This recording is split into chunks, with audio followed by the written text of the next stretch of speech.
Yo, j'espère que tu vas bien. Aujourd'hui on se retrouve pour une nouvelle vidéo dans laquelle on va voir comment les Pays-Bas ont récupéré du territoire sur la mer. Les Pays-Bas ont agrandi leur territoire au fil des siècles et de manière spectaculaire pour les époques. Maintenant installe-toi confortablement et on est parti. Tout d'abord, faisons un petit récap de ce que sont les Pays-Bas. Les Pays-Bas sont un pays d'Europe de l'Ouest délimité au nord et à l'ouest par la mer du Nord, à l'est par l'Allemagne et au sud par la Belgique. Les Pays-Bas sont un pays de 41 530 km², soit la taille d'une région comme le centre Val-de-Loire. Cependant, une partie non négligeable de cette superficie est recouverte par de l'eau. C'est une ressource très importante pour le pays, mais on y reviendra tout à l'heure. Le pays est peuplé par 17,7 millions d'habitants. Il a une densité de population de 432 habitants au km², soit la deuxième plus importante en Europe. Concernant le territoire néerlandais, un quart de celui-ci se situe sous le niveau de la mer. Le point le plus bas est Zuidplaspolder à 6,76 mètres en dessous du niveau de la mer, ce qui est le point le plus bas en Europe. En revanche, le point le plus haut se situe dans la province de Limbourg, sur une colline qu'on appelle le Valserberg à 321 mètres d'altitude. Néanmoins, cette colline est située à la frontière entre l'Allemagne et la Belgique, donc elle est très éloignée de la mer et du centre du pays. Le mont Seinery, avec ses 887 mètres d'altitude, est le point le plus haut des Pays-Bas si on compte les Antilles néerlandaises. Attention, il ne faut pas confondre les Pays-Bas et la Hollande. Ce dernier, même s'il est moins utilisé de nos jours, désigne une région du pays. Le nom Hollande a beaucoup été utilisé car c'est l'une des régions les plus importantes économiquement et culturellement du pays. Enfin, on va parler un peu d'histoire. Les Pays-Bas ont fait partie du royaume des Francs puis après de l'Austrasie. Charlemagne et ses prédécesseurs vont réunir les royaumes francs et étendre leur territoire dont les Pays-Bas font partie. À la suite du traité de Verdun de 843, l'empire franc est divisé en trois. Les Pays-Bas feront partie de la Lotharingie, mais ils vont être très vite absorbés par le Saint-Empire romain germanique. C'est à partir du Xe siècle que le pays va se peupler progressivement. Par la suite, les Pays-Bas vont être rassemblés en provinces qui vont se déclarer indépendantes en 1579. Les Provinces-Unies deviennent la République batave en 1795 et le Royaume des Pays-Bas en 1815. Durant cette période, les Néerlandais ne vont cesser d'agrandir leur territoire grâce à différentes méthodes et c'est ce qu'on va voir dès maintenant. Avant de continuer, n'hésite pas à t'abonner et liker, ça me fait super plaisir et on vise clairement les 10 000 abonnés. N'hésite pas à me suivre sur Instagram et TikTok, leurs liens sont disponibles en description. Pendant très longtemps, des régions comme la Zélande ont été très peu peuplées à cause des inondations qui ont souvent recouvert la région. Ces territoires étaient régulièrement inondés car ils ne dépassaient que de quelques mètres au-dessus du niveau de la mer. Pour se protéger des inondations, les premiers habitants ont construit des terres qui étaient des collines artificielles vers 500 avant Jésus-Christ. Néanmoins, ces territoires n'étaient pas toujours recouverts et donc ils étaient habitables. Cela a duré jusqu'au début du Moyen-Âge où les inondations furent de plus en plus nombreuses. Comme vous pouvez l'apercevoir sur ces cartes qui, je le concède, ne sont pas très claires, on voit que le nord du pays, la région de Zélande ainsi que le lac en bleu ont perdu du terrain sur la mer. Le raz-de-marée de 838 ne va pas arranger les choses car une grande partie du nord-ouest des Pays-Bas va être recouvert. Certaines buttes construites par les habitants afin de se protéger des inondations ne vont pas empêcher l'inondation d'avoir lieu. Mais alors, pourquoi les habitants ont subitement besoin de se protéger des inondations alors qu'auparavant ces zones étaient habitables? En fait, à partir du 3e siècle, on a un phénomène qui s'appelle la transgression marine. La mer avance sur la côte et inonde les territoires de basse altitude. C'est en 1914 qu'une nouvelle inondation va avoir lieu et va avoir de très grandes conséquences pour le pays. En effet, l'inondation est tellement grande que des territoires dès lors épargnés vont être submergés définitivement. Ces phénomènes sont amplifiés par l'extraction de tourbe qui est une source importante d'énergie à partir du 11e siècle. L'extraction intensive va transformer les marais en lacs et c'est par exemple le cas de l'Arlemermeer. Ce phénomène a un nom bien particulier, on l'appelle le Waterwolf. Des autres territoires qui étaient sujets à des inondations vont être touchés très durement. C'est le cas de l'ancienne île de Walcheren où les habitants ont construit des Vlietbergen qui sont des buttes. Le raz-de-marée de 1134 va carrément agrandir la mer dans la région de Zélande, ce qui va permettre aux eaux de pénétrer plus facilement les terres. À partir de cette date, on comprend la nécessité de construire des ouvrages afin d'arrêter ces inondations incessantes. C'est pourquoi des digues vont être construites mais elles sont assez rudimentaires et à pratiquement chaque inondation, celle-ci cède. L'inondation de la Sainte-Lucie de 1287 va relier le lac Flévaux à la mer du Nord, ce qui va former la Zuiderzee. Une partie des terres immergées durant cette inondation le sont toujours aujourd'hui. En 1421 a lieu l'inondation de la Sainte Élisabeth qui fait céder énormément de digues car elles n'étaient pas entretenues comme il fallait. C'est qu'à partir de 1570, après une nouvelle inondation et de nombreux morts, qu'est décidé de construire de vraies digues. C'est également à cette date qu'on commence à récupérer des territoires sur la mer. La dernière grande catastrophe a eu lieu en 1953 où de nombreuses digues ont lâché. C'est pourquoi va être lancé le plan Delta de 1953 à 1997. Il consiste à construire de nouveaux barrages, digues, barrières et écluses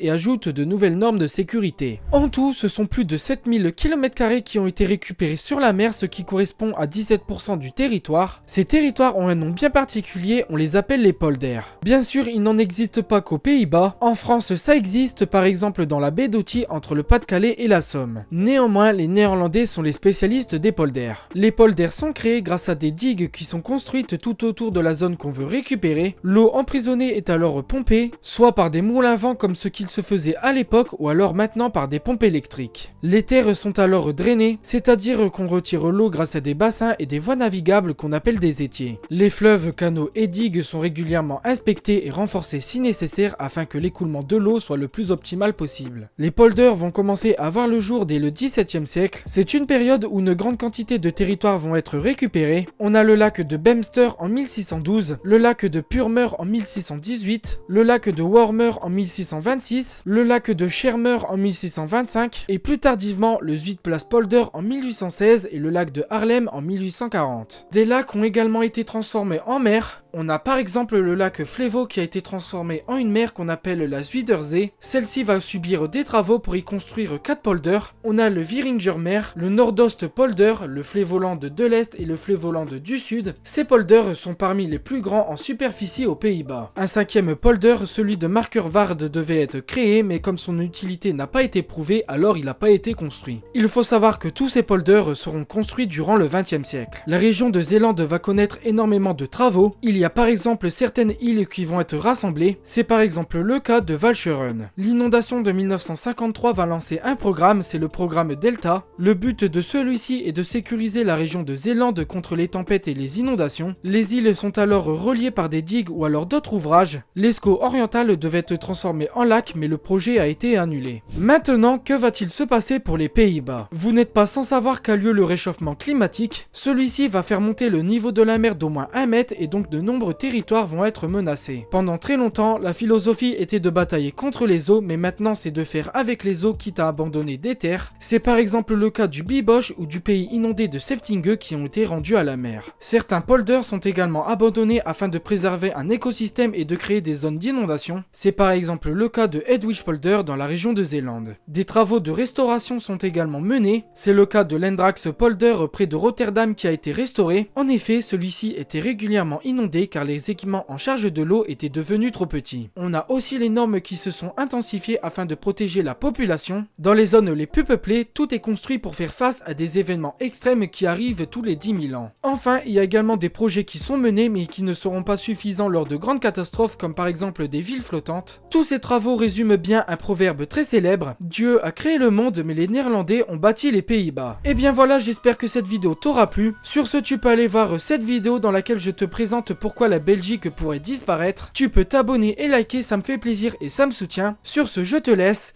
Ciao ciao.